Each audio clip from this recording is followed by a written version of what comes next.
Have you ever wondered what makes a melody stick in your head? Why can you instantly recognize a song from just 2 or 3 notes?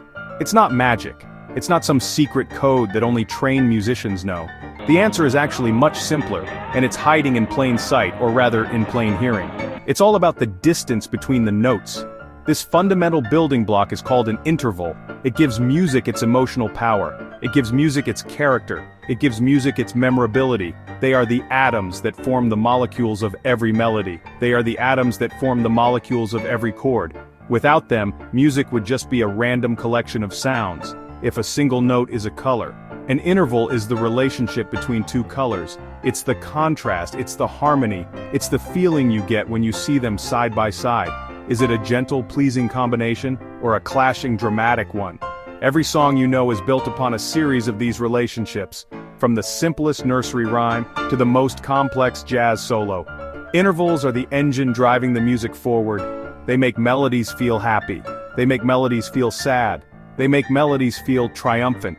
They make melodies feel nostalgic. They are the essence of musical expression, and they are everywhere.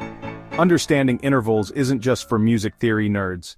So, what exactly is a musical interval? Let's strip away all the complicated theory for a moment. In the simplest terms, an interval is just the distance in pitch between any 2 notes. That's it. Imagine you're standing on a staircase. Each step is a different note. If you're on the first step and you look up at the 3rd step, the distance between those 2 steps is an interval. If you look up at the 5th step, that's a different, larger interval. It doesn't matter if you play the notes at the same time or one after the other, the distance remains the same. Let's use another analogy. Think about letters in the alphabet.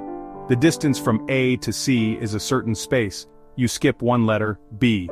The distance from A to E is a larger space. You skip B, C, and D. In music we do the same thing, but we use the musical alphabet.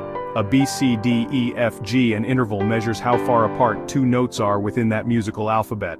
It's a measurement of pitch. This measurement is the foundation of everything we hear. It's what separates a random jumble of sounds from a structured, intentional, and emotionally resonant melody. When the 2 notes are played one after another like in a melody, it's called a melodic interval. But when the 2 notes are played at the same time, it's called a harmonic interval. That rich, full sound you get when a guitarist strums a chord is a stack of harmonic intervals all ringing out at once. Now that we know what an interval is, how do we name these distances?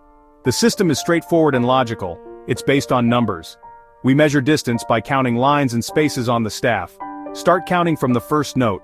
Use the C major scale as our reference, no sharps or flats. C, D, E, F, G, A, B, C. The interval from C to C is called a unison, or a first. If we go from C to the very next note D, we count 2 steps.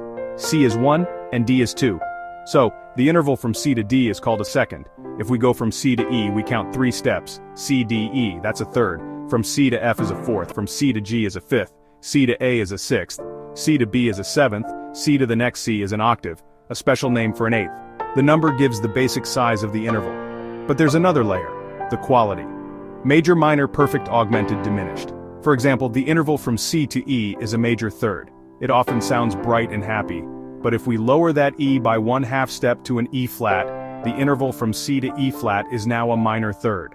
Don't get too hung up on all the different quality names right now. The most important thing to grasp is the number.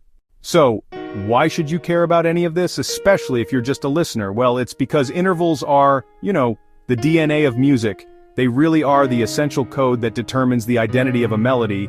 You can change the key of a song, swap out the instrument it's played on, slow the tempo way down, but as long as the sequence of intervals stays the same, you'll still recognize the melody. Happy Birthday can be sung by a deep male voice, a high female voice, or even played on a tuba. It's still, unmistakably, Happy Birthday. It's because the intervals between the notes never change.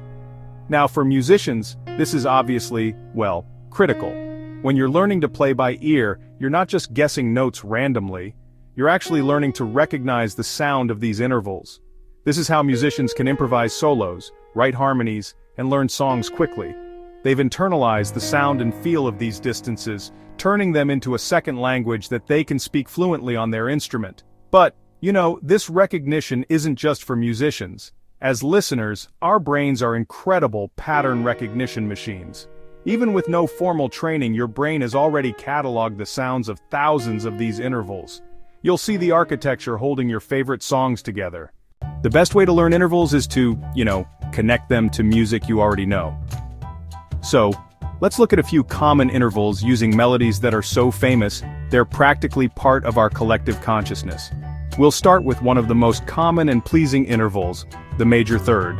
This interval often sounds bright and happy. The first two notes of the traditional spiritual When the Saints Go Marching In are a perfect example. Oh, that jump right there is a major third. Now let's move on to a bigger, more powerful interval, the perfect fifth. This interval sounds strong, stable, and open. The most famous example in the world has to be the opening of the theme from Star Wars. That giant heroic leap, da-da, is a perfect fifth.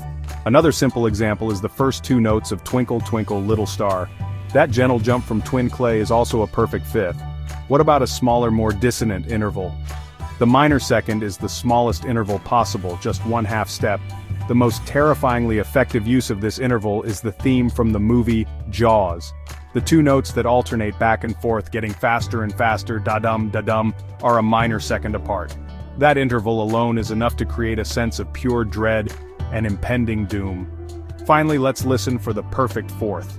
This interval has a regal, anthem-like quality. The classic example is the opening of Here Comes the Bride.